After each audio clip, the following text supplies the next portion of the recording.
তবে পাখিমার সাথে কথা বলে আমরা বাকি কথা এগোবো। আমার দূর বিশ্বাস পাখিমা অমত করবে না। ড্রয়িং রুমে বসে আছেন আরমান সাহেব এবং মমতাজ বেগম। তখন ওখানে ইরামকে ডেকে পাঠালেন। তোমাকে কিছু কথা বলবো, আশা করি আমাদের কথা রাখবে, অসম্মান করবে না আমাদের। আমার জীবন দিয়ে হলেও তোমাদের সম্মান রাখার চেষ্টা করব আমি আব্বাজান। কি কথা বলো? আমরা তোমার বিয়ে ঠিক করেছি পাখির সাথে। অসম্ভব। এটা কি বলছো আব্বাজান? এটা কোনোদিনও হতে পারে না। ওই মেয়েকে আমি কিছুতেই বিয়ে করতে পারবো না। কেন সম্ভব না? পাখি কোন দিক দিয়ে খারাপ? দেখতে সুন্দরী, লেখাপড়ায় ভালো, তাছাড়া ভবিষ্যৎ ডাক্তার। সে যাই হোক, আমি পাখিকে কিছুতেই বিয়ে করতে পারবো না। আমরা কথা দিয়ে ফেলেছি বাবু, এখন আর পিছে ফেরা সম্ভব না। আম্মাজান প্লিজ কথাটা শোনো। এই বিয়ে কিছুতেই করতে পারবো না আমি। এই বিয়ে তোমাকেই করতে হবে, নইলে আমাদের হারতে হবে। সে যাই করো তোমরা, আমি এই বিয়ে কিছুতেই করব না না না। বলেই ইরাম নিজের ঘরে গিয়ে দরজা আটকে দেয়। এদিকে ছেলের এহেন কাণ্ড দেখে মমতাজ বেগম হঠাৎ মাইনর হার্ট অ্যাটাক করেন। ইরামকে অনেকবার দরজা নক করার পরেও ইরাম দরজা খোলে না। আরমান সাহেব দিশেহারা হয়ে দ্রুত ড্রাইভারকে গাড়ি বের করতে বলে। সাথে সাথে হসপিটালে নিয়ে যাওয়া হয় মমতাজ বেগমকে। সারা রাত নিবিড় পর্যবেক্ষণে রাখা হয় মমতাজ বেগমকে। মাইনর হার্ট অ্যাটাক হয়েছে, আপাতত ভয়ের কোনো কারণ নেই, তবে 2 দিন হসপিটালে থাকতে হবে। খবর পেয়ে আরমান সাহেবের 2 মেয়ে মীর জামাই সহ হসপিটালে চলে এসেছেন। আরমান সাহেব কড়া করে নিষেধ করেছেন ইরামকে কিছু না জানাতে। আফরিন বড় মেয়ে হসপিটালে থেকে যায় মায়ের কাছে। আশা ছোট মেয়ে, ও বাড়ি চলে আসে, ওর ছোট বেবি আছে বলে। কিন্তু ইরামকে সারা রাত কেউ কিছু আর জানায়নি। ইরাম আর দরজাও খুলেনি। সকালে যখন ঘুম ভাঙে, ইরাম নাস্তার টেবিলে আশাকে দেখে অবাক হয়। ছোট আপা, তুই কখন এলি? আশা কোনো কথা বলে না, কারণ বাবার কাছে সবটাই শুনেছে সে। আম্মাজান কই? আর আব্বাজানই বা কই? রহিমা খালা কিছু বলতে যাবে, তার আগে আশা বলে, তোর কি আদৌ আব্বা আম্মুর খবর নেওয়ার কোনো প্রয়োজন আছে? তারা বাঁচলো কি বললো তাতে কি তোর কিছু এসে যায়? কি বলছিস আপা তুই? আম্মাজান কই খালা? আম্মা হসপিটালে, কাল রাত থেকে ভর্তি, হার্ট অ্যাটাক হয়েছে। কি বলিস? আমাকে কেউ কিছু বলেনি কেন? ইরাম বাবাই, ভাইজান তোমার দরজায় নক করেছিল, তুমি খোলো নাই। ইরামের রাতের ঘটনা মনে পড়তেই রাগে দিয়ালা একটা পাঞ্চ মারে। এ আমি কি করলাম? রাগের বশে আম্মাজানকে এত বড় কষ্ট দিলাম আমি? কোন হসপিটালে আছে আপা? বলো আমায় এক্ষুনি। City hospital. ইরাম সাথে সাথেই বের হয়ে যায়। ইরামকে দেখে আরমান সাহেব চিৎকার করে ওঠে। তুমি এখানে কেন? কি চাই?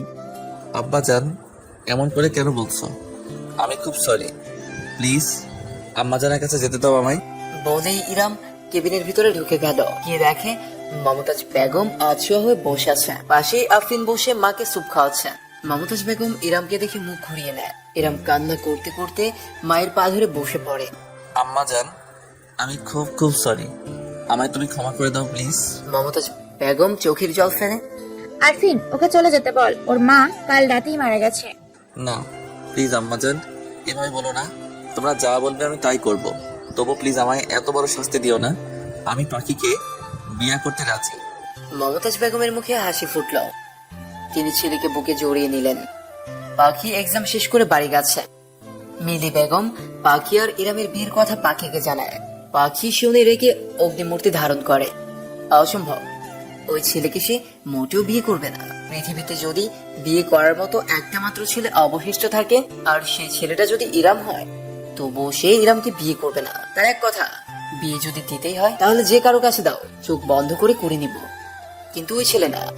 মেরাজের বউ মিতু, মাহিমের বউ শায়লা, সবাই বোঝালো। তার এক কথা, সে বিয়ে কিছুতেই করবে না। কি আর করার, মাহবুবুর রহমান মেয়েকে তো আর জোর করতে পারেন না। মেয়ের ইচ্ছের বিরুদ্ধে বিয়েও দিবেন না তিনি। তাই লজ্জা শরম কাটিয়ে তিনি আরমান সাহেবকে ফোন করে বলেন পাখি এই বিয়েতে রাজি না। আরমান সাহেব আগেই বুঝতে পেরেছিলেন পাখির থেকে এমন উত্তরই পাবেন তিনি। তাই তিনি বনিতা না করে সোজা বলেন মমতাজ বেগম হসপিটালে ভর্তি, হার্ট অ্যাটাক হয়েছে। পাখিকে নিয়ে যত তাড়াতাড়ি সম্ভব তিনি যেন চলে আসেন। মাহবুবুর রহমান আতঙ্কিত হয়ে যান। তিনি পাখিকে মমতাজ বেগমের অসুস্থতার কথা জানাতেই পাখি পাগল হয়ে যায় মমতাজ বেগমের কাছে যাওয়ার জন্য। কারণ মায়ের পরে সে ঢাকায় যেন আরেকটা মা পেয়েছে। পাখিকে দেখে মমতাজ বেগম একগাল হেসে পাখিকে ইশারা করে ওনার কাছে ডাকে। পাখি ছুটে যায় ওনার কাছে, গিয়ে জড়িয়ে ধরে বলে, কিভাবে হলো এমন আন্টি? তোর জন্যই তো হয়েছে, এতবার করে আসতে বললাম, একটা বারো আন্টিকে দেখতে এলি না।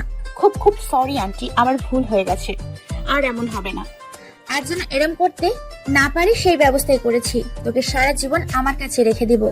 অসম্ভব আন্টি, এটা কোনো দিনও হতে পারে না। আমি তোমার ওই বাদর ছেলেকে কোনোদিনও বিয়ে করব না। চলে যা এখান থেকে। কেন এসেছিস তবে আন্টিকে দেখতে? ডাক্তার মাকে উত্তেজিত হতে বারণ করেছে। প্লিজ পাখি, মাকে রাগিও না। পাখি অসহায় চোখে মমতাজ বেগমের দিকে তাকায়। উনি এখনো মুখ ঘুরিয়ে বসে আছে। পাখি ওর বাবার দিকে একবার তাকায়, বাবাও মাথা নেড়ে সায় দেয়। আমি রাজি আন্টি, এবার তো এদিকে তাকাও। আমি জানতাম মা, তুই আমায় কখনো নিরাশ করবি না। বলেই পাখিকে বুকে জড়িয়ে নেয়। আরো কিছুক্ষণ কথা বলে পাখিরা রওনা দেয় কুমিল্লার উদ্দেশ্যে। 2 দিন পর হসপিটাল থেকে রিলিজ দেওয়া হয় মমতাজ বেগমকে। এদিকে বিয়ের ডেটও ঠিক হয়ে যায়। আগামী শুক্রবার বিয়ের ডেট তাড়াতাড়ি ফিক্স করা হয়, কারণ পরে আবার পাখির কলেজ খুলে যাবে। বন্ধু মহল তো পাখির বিয়ের খবর শুনে অবাক, কি থেকে কি হলো তারা কিছুই বুঝতে পারছে না। তবে তারা বিয়ের 2 দিন আগেই চলে এসেছে। আসেনি শুধু শুভ, রাকিব অনেক বলেছে আসতে, তবু আসেনি। টানা 3 দিন যাবত ধুমধাম করেই পাখির বিয়ে হয়ে গেল। এদিকে শুভর এই দিনগুলো কেটেছে 4টা-5টা করে ঘুমের ঔষধ খেয়ে। বধূ বেশে পাখি ইরামের ঘরে বসে আছে, বুকের ভিতরে চাপা কষ্ট। ইরামই বলেছিল পাখি বাড়িতে থাকলে সেই বাড়িতে থাকবে না। এখন ভাগ্য তাকে ইরামের ঘরেই পাঠালো ইরামের বউ করে। পাখি বাড়িতে 1 বছরের বেশি সময় ছিল, তবু কোনোদিন ইরামের ঘরে আসা হয়নি। ঘরটা আজ খুব সুন্দর করে ফুল দিয়ে সাজানো হয়েছে। একটা 3 পার্টের আলমারি, একটা টেবিল খাট, একটা ক্যাবিনেট, আর ঘরের এক পাশে একটা ডিভান। দেয়ালে ঝুলানো একটা গিটার। ছেলেটার মনে হয় গানের শখ আছে, থাকলেই বা পাখি কি করে জানবে? ওর সাথে তো ভালো করে কোনোদিন কথাই হয়নি। ঘরের এক কোণে বড় একটা সাউন্ড বক্স। রাত প্রায় 1টা বাজতে চললো, এরাম এখনো আসেনি। বসে থেকে পাখির ঘুম ঘুম ভাব চলে এলো। হঠাৎই দরজায় খুব জোরে শব্দ হতেই পাখির ঘুম উবে গেল। এরাম এসেছে। ভয় পাখির ভেতরটা শুকিয়ে যাচ্ছে, কারণ বাসর ঘরে কি হয় এই ব্যাপারে তার আগে থেকে আইডিয়া আছে। এইসব শিখিয়ে পড়িয়ে দেওয়ার জন্য তো ভাবিরাই যথেষ্ট। ইরাম কি এখন তার সাথে ওসবই করবে? ও নো, পাখি আর ভাবতে পারছে না। সে ভয়ে চোখ বন্ধ করে নেয়। ইরামের চিৎকারে পাখি চোখ খুলে। হাউ ডিয়ার ইউ, তুমি আমার বেডে বসেছো কেন? বলে এক টানে পাখিকে বেড থেকে ফেলে দেয় ইরাম। ইরামের এমন কাণ্ডে পাখি পুরোই ভেবাচাকা খেয়ে যায়। যখন হুঁশ ফিরে সে নিজেকে ফ্লোরে আবিষ্কার করে। হাতে এবং হাঁটুতে প্রচন্ড ব্যথা পেয়েছে সে। এরকম হাজারটা ইরাম সামনে পিছে ঘুরে, তবে কেন আমার গলায় চলতে হলো? আমাকে হাত করতে না পেরে আমার বাবা মাকে ইমপ্রেস করে আমার গলায় ঝুলেছ। এই ইরাম তোমার কোনো দিন মেনে নিবে না। ইরামের গালে থাপ্পড় দিয়েছ, এর শোধ তোমায় খুব বাজেভাবে দিতে হবে। এতক্ষণ কি ঘটছিল তা সব যেন পাখির মাথার উপর দিয়ে যাচ্ছে। বুঝতে পেরে পাখি হাত ঝাড়তে ঝাড়তে উঠে দাঁড়ালো। ইরামের কলার চেপে ধরে, Hi, Mr. Iram Chaudhary. I'm queen of my world. I'm never ever care about this kind of man. Who are a disgusting person. What a disgusting person. And your bed. Here is your bed and enjoy with it all night. বলেই পাখি বাইরে যেতে নিলে পেছন থেকে ইরাম পাখির হাত টেনে ধরে। অসভ্য লোক, একটা হাত ছাড়ানো বলছি। কোথায় যাচ্ছ? কোথায় যাচ্ছি মানে অবশ্যই বাইরে যাচ্ছি। বিছানা থেকে নামতে বলেছি, ঘর থেকে তো চলে যেতে বলিনি। মেজাজ একদম খারাপ করবে না বলছি। হাত ছাড়ুন। এই পাখির ইগো সম্পর্কে আপনার কোনো ধারণা নেই। পাখির আর যাই থাক, আত্মসম্মান বোধটা প্রবল। বলেই দরজা খুলতে যাবে, তখনই ইরাম পাখির হাত দরজার সাথে চেপে ধরে একদম মুখের কাছে এসে বলে, বাইরে যেতে নিষেধ করেছি না? ইরামের রক্তবর্ণ চোখ দেখে পাখির মেজাজ যেন আরো খারাপ হয়ে গেল। ইরামের গরম নিঃশ্বাস পাখির চোখে মুখে আছড়ে পড়ছে। এক ধাক্কায় ইরামকে সরিয়ে দিয়ে, আই, আপনি চাইছেনটা কি? কিচ্ছু না, বাইরে বাড়ি ভর্তি মানুষ। এখন নতুন বউ বাইরে চলে গেলে লোকে খারাপ বলবে। বাহ ইরাম চৌধুরী, লোকের কথাও ভাবে দেখছি। লোকের কথা ভাবি বলেই তোমার মতো একটা ফালতু মেয়েকে বিয়ে করেছি। আর তাছাড়া আম্মাজান অসুস্থ, তুমি এভাবে বাইরে চলে গেলে ব্যাপারটা খারাপ হয়ে যাবে। পাখি আর কথা না বাড়িয়ে ওভাবেই দরজার সামনে বসে পড়লো। ইরাম গিয়ে খাটের উপর শটান হয়ে শুয়ে পড়লো। তা দেখি পাখির মাথা ফেটে যেন আগুন বের হয়ে যাবে। কিছুক্ষণ বসে ভাবলো, না, এই লোকের সাথে কিছুতেই এক ঘরে থাকা পসিবল না। বলেই বারান্দায় পা বাড়ালো। ইরামের বারান্দাটা অন্যান্য রুমের বারান্দার চেয়ে অনেক বড়। বারান্দার গ্লাস খুলে পাখি বারান্দায় গেল। এক পাশে জিমের সরঞ্জাম আর আরেক পাশে একটা রকিং চেয়ার পাতা। পাখি গিয়ে রকিং চেয়ারটায় আধশোয়া হয়ে বসে পড়লো। সারাদিন খুব ধকল গেছে, তাই ক্লান্তিতে কিছুক্ষণের মধ্যেই ঘুমিয়ে গেল। এদিকে ইরাম বিছানায় ছটফট করতে করতে উঠে বসলো। বারান্দায় গিয়ে দেখে পাখি ঘুমিয়ে গেছে। হালকা চাঁদের আলোয় পাখির ক্লান্ত মুখটা যে কি মায়াবী লাগছে। ইরাম হাঁটু গেড়ে পাখির পাশে বসে পাখির মুখের উপর পড়ে থাকা চুলগুলো আলতো করে সরিয়ে দিয়ে কানের কাছে গুজে দিল। কপালে আলতো একটা চুমু এঁকে পাখির হাত দুটো বুকের কাছে ধরে বলল, বিশ্বাস করো মায়াবিনী, আমি চাইনি তোমাকে আমার জীবনের সাথে জড়াতে। আমি যে তোমার যোগ্য না, আমি না চাইতেও বারবার তোমার কাছে চলে আসি। তোমার কাছে এলেই আমার সবকিছু এলোমেলো হয়ে যায়। তাই তোমার থেকে দূরে থাকতেই তোমায় চলে যেতে বাধ্য করেছিলাম, কিন্তু না, আল্লাহ আমাদের এক করে দিলেন। বিশ্বাস করো, আমি তবুও চেয়েছিলাম তোমার থেকে দূরে থাকতে, পারলাম না। এখন তো তুমি আমার, একান্তই আমার। আমি কি করে পারবো নিজেকে ধরে রাখতে? কি করে পারবো তোমার থেকে দূরে থাকতে? বলো না আমায়, বলে দাও না প্লিজ। এমন তো হওয়ার কথা ছিল না। তোমাকে ভালোবাসার তো আমার কথা ছিল না, তবে কেন এমন হলো বলো না? ইরাম পাখির হাঁটুতে থুতনি গুজে অপলক দৃষ্টিতে পাখিকে দেখতে থাকে। এই মেয়ের জন্য আমি একদিন মরেই যাব মনে হয়। কেন আমাদের দেখা হয়েছিল বলো তো? আমার সবটা কেড়ে নিয়ে কি সুন্দর নিশ্চিন্তে ঘুমাচ্ছ তুমি? কপালে আরেকটা চুমু এঁকে কোলে তুলে নিল পাখিকে। সকালে ঘুম ভাঙার পর পাখি নিজেকে বিছানায় আবিষ্কার করলো। আমি বিছানায় কি করে এলাম, তাও আবার এই খাটাসের বিছানায়? উফ, কিভাবে কাল খাট থেকে টেনে ফেলেছিল ফাজিলটা, অসম্ভব। আমি এই বিছানায় কোনোদিনও আসবো না। বৌদেই এক লাফে দাঁড়িয়ে গেল। কিন্তু খাটাসটা কই দেখতে পারছি না তো। ভারী শাড়িটা চেঞ্জ করে নেই তাহলে। এক কাজ করি, এবারে শাওয়ার নিয়েই বের হই। কিন্তু এই রুমে তো আমার কোনো কাপড় নেই। বৌদে লাগেজটা খুলে দেখে শাড়ি, ব্লাউজ আর পেটিকোট আছে। কি আর করা, এখন আপাতত এইসবই পড়তে হবে। বৌদেই ব্লাউজ পেটিকোট নিয়ে বাথরুমে চলে গেল। বাথরুম থেকে ব্লাউজ পেটিকোট পরে চুলে টাওয়াল পেঁচিয়ে বাইরে এসে চোখ বড় বড় করে তাকিয়ে চিৎকার দিয়ে বলে, আপনি আপনি এখানে কি করছেন? ইরাম ঘুম ঘুম চোখ নিয়ে মাত্রই উঠে দিবানে বসেছিল। পাখিকে এই অবস্থায় দেখে তার শ্বাস আটকে যাওয়ার উপক্রম। এই মেয়ে আমায় মারার প্ল্যানে এসেছে বোধহয়। ভেজা চুলে পাখিকে যে কি অমায়িক লাগছে। ইরাম যেন চোখ সরাতেই পারছে না, যে কোনো সময় উল্টা পাল্টা কিছু করে ফেলতে পারে সে। তাই চোখ বন্ধ করে নিল। চোখ বন্ধ করে একটা দীর্ঘশ্বাস ফেলে কিছুক্ষণ দম নিয়ে বলে, সকাল সকাল কি শুরু করলে? হ্যাঁ, আমায় আকৃষ্ট করতে চাইছো? পাগল হয়েছি আমি? আপনার মতো খাটাসকে আমি যাব আকৃষ্ট করতে? আপনি এখানে কোথায় থেকে এলেন? আপনাকে তো তখন দেখি। আমি যে ডিভানে ঘুমিয়েছিলাম দেখোনি তুমি? জীবাণু কি ঘুমানোর জায়গা আছে? আমি আপনাকে বিছানায় না পেয়ে জীবাণে খুঁজবো? ইরাম ভ্রু কুচকালো। বাইরে যান, আমি শাড়ি পরবো। আমি কেন বাইরে যাব? তুমি বাথরুমে যাও। এমা, বাথরুমে শাড়ি পরলে শাড়ি ভিজে যাবে না? ইরাম কিছু বলতে যাবে, তখনই দরজায় নক পড়লো। পাখি বুকে টাওয়াল জড়িয়ে দাঁড়িয়ে আছে। ইরাম গিয়ে দরজা খুলতেই ইরামের মেজো ভাবি ঘরে ঢুকে বলে, কি দেবর সাহেব, বাসর কেমন হলো? বৌদেই মুখ টিপে হাসতে থাকে। বিয়ে উপলক্ষে মেজো ভাই তার পরিবার নিয়ে আমেরিকা থেকে এসেছে। বড় ভাইয়ের বাচ্চাদের এক্সাম বলে তারা আসতে পারেনি। ইরাম লাজুক ভঙ্গিতে পাশ কেটে ভাবিকে ভেতরে আসতে দেয়। পাখিকে দেখে বলে, ও মা, আমার যা তো খুব অ্যাডভান্স, একদম সাওয়ার টাওয়ার নিয়ে রেডি। কি সারা রাত বরের খুব আদর খাওয়া হয়েছে বুঝি? আদর? তা আবার এই খাটাসটার? বৌদেই ইরামের দিকে তাকিয়ে মুখ ভেঙচি করলো। এদিকে ইরাম অগ্নি দৃষ্টি নিয়ে পাখির দিকে তাকিয়ে আছে। ভাবি, তোমার দেবরকে বের হতে বলো আর আমার শাড়িটা পরিয়ে দাও। আমার ঘর থেকে আমি কোথাও যাব না, যেতে হয় ওকে যেতে বলো। ও, আমি তো ভুলেই গিয়েছিলাম এটা আপনার ঘর। বৌদেই বেরিয়ে যেতে নিলে ভাবি হাত ধরে বলে, কি করছো? বাইরে আব্বা দুলা ভাইরা সবাই আছে, এই অবস্থায় বাইরে যাব নাকি? তো কি করব? দেখো না, ওনার ঘর, ওনার খাট, তাই তো যা খুশি করতে পারছে আমার সাথে। বৌদি পাখি কেঁদে দিল। ভাবি কিছুই বুঝতে পারছে না এদের এহেন কাণ্ড। ওকে, আমি যাচ্ছি, তবে 5 মিনিট, এর 1 মিনিটও বেশি সময় দিব না। আমি কিন্তু ঘরে চলে আসবো। বৌদি ইরাম বেরিয়ে গেল। ভাবি পাখিকে শাড়ি পরিয়ে মাথায় ঘোমটা দিয়ে দিল।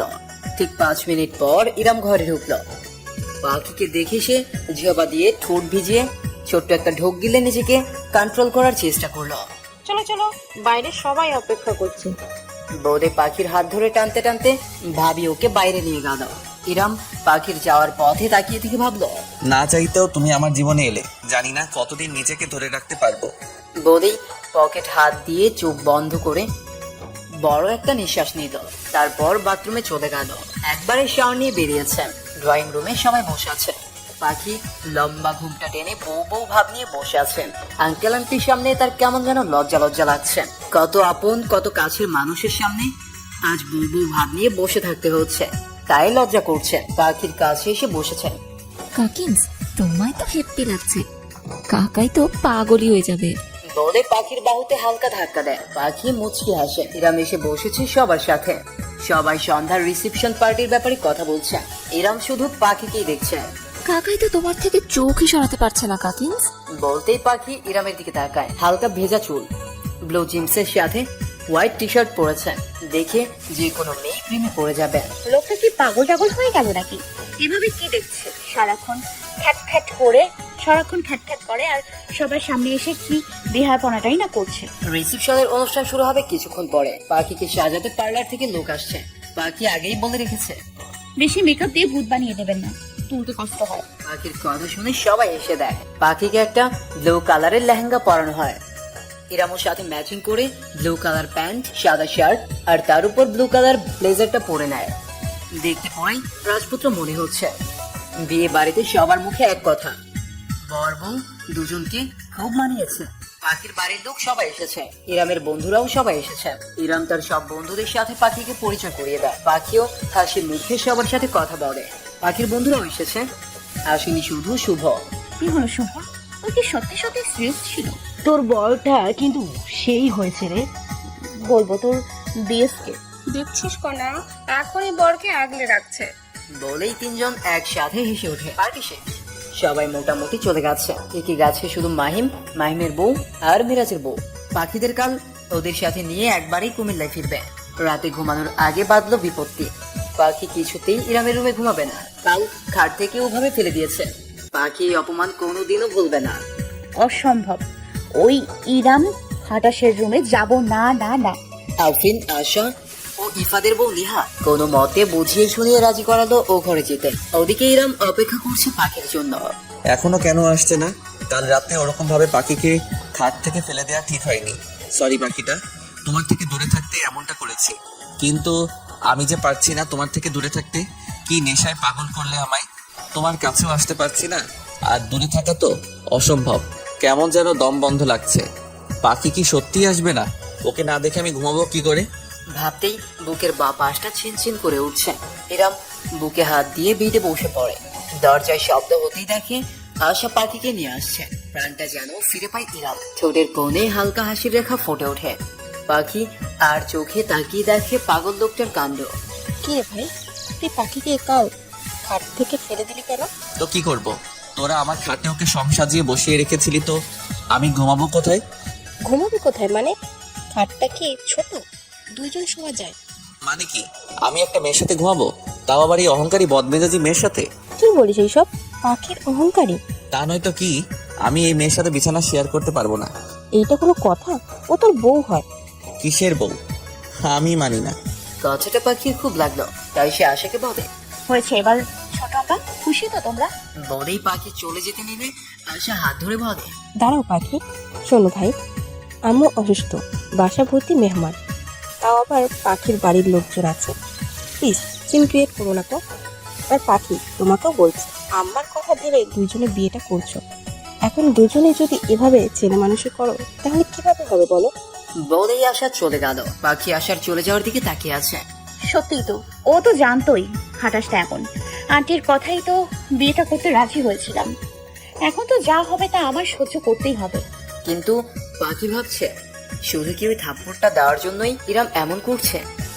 থাপ্পড় কি সে এমনি এমনি মেরেছে? ওভাবে রাস্তায় ওরকম অসভ্যতামি করলে যে কেউ যে কাউকে এরকম ভাবে থাপ্পড় মারতো। সে তো এখানে তার অন্যায় কিছু দেখছে না। ইরাম বিছানায় বসে আর চোখে পাখিকে দেখছে। পাখি কিছুক্ষণ চিন্তা করে ভাবলো,